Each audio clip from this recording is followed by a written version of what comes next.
Well, we're joined now by Faten Elwan from Marseille. She's in the south of France. She is a Palestinian affairs analyst. Faten, I know you very well. I just want you to bring our viewers up to speed with why you're talking to us from the south of France and not where you normally report from, which is in the West Bank all your career. Because technically, as my brother previously was saying, Israel is trying to show everyone who is in control of the West Bank and the system of a colonial terrorist state, how Israel is acting on the ground, is hunting everyone that speak out about Palestine, but not only that, hunting also journalists who expose their crimes on the ground, and they go into a point where they terrorize you as a human being of being there and covering the story. And the best way to do it is to threaten you with your family members that if you don't shut up technically, we will hurt your family. You can stand there for long enough, but when it comes to the core of seeing all the terror getting close to your family, and you'll be the reason why your family is going to be hurt, you decide to cover the story from another way. I was under non-stop attack, kill threats, death threats by the Israeli government as settlers who went a little bit further by attacking me personally by destroying parts of my car in an area that newly they managed to go in the West Bank, and assigning one settler, or I don't know, maybe a group by the government to keep calling you every night non-stop. And you cannot put your phone on silent as you're a breaking news journalist to tell you one word: we're going to blow you up. So you come to a point where you have three choices as those who threaten you, meaning the Israeli government and the settler: a bullet in your head, being in prison, hurting your family, or just shut up. So I physically removed myself from there so they will not do the bullet in my head or to put me in prison. And I chose to be outside to keep my voice free. Faten, just tell me about the increased activity you have witnessed in the West Bank over the last 2 years from the Israeli military and indeed settlers who seem to be acting with impunity. Talk me through what you've been seeing day to day in the West Bank. We have areas that is called A and areas that is called B and area what is called C.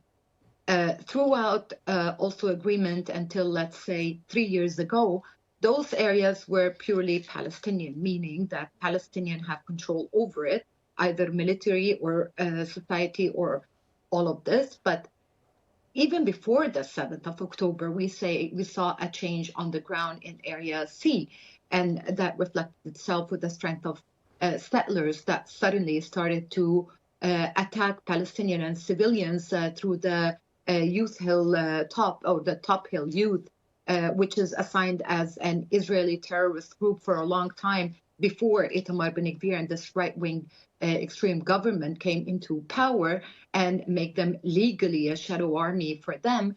They were the one who are attacking civilians everywhere. We saw programs against Palestinian in Huwara and Nablus. Suddenly we started seeing them in the street. We always grew up on the fact that there is a settlement in front of your house, but you never see them. There is no interaction. Suddenly they started cracking down on Palestinian villages and Palestinian areas, attacking and burning and turning the Palestinians' life into a living hell with the support of the Israeli government. And then we saw this government giving weapons to those settlers, so became even more powerful, turning more and more villages into a big prison with full control.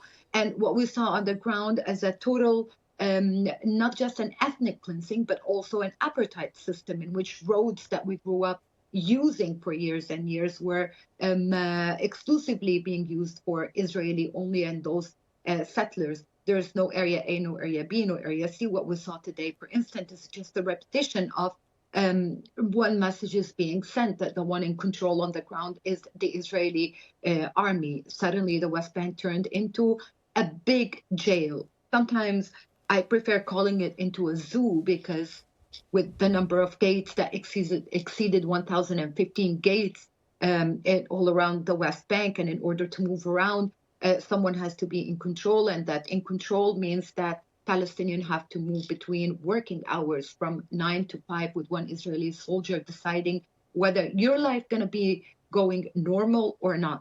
We saw a crackdown over the refugee camp. There's a decision on erasing the narrative, erasing the history of the right of return. And this is why we saw nonstop invasions and attack toward those refugee camp in Jenin, for instance. There is no refugee camp anymore.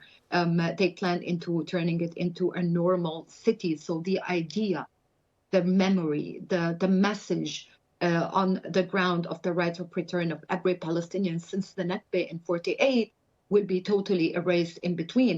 What we see on the ground, like a high speed, it's exactly when you put your WhatsApp message on X3, so you can hear it really fast, but this is how things are going on the ground, like radically ethnic cleansing Palestinian, radically taking control over the land, radically destroying 100 and 200 old olive trees, radically destroying the idea of all the refugee camp. There is no refugee camp in Tul Karim, Jenin, Qalqilia. And what we saw today in Ramallah was another reminder that we are the one in control. And today we are just here to tell you again that there is no Palestinian state. This is what they want at the end of the day. They want to erase the possibility of a Palestinian state. And if you want me to be honest with you, it's happening on the ground. I don't understand. I don't care who recognizes Palestine. If you recognize a chunk on pieces on the ground that you cannot even geographically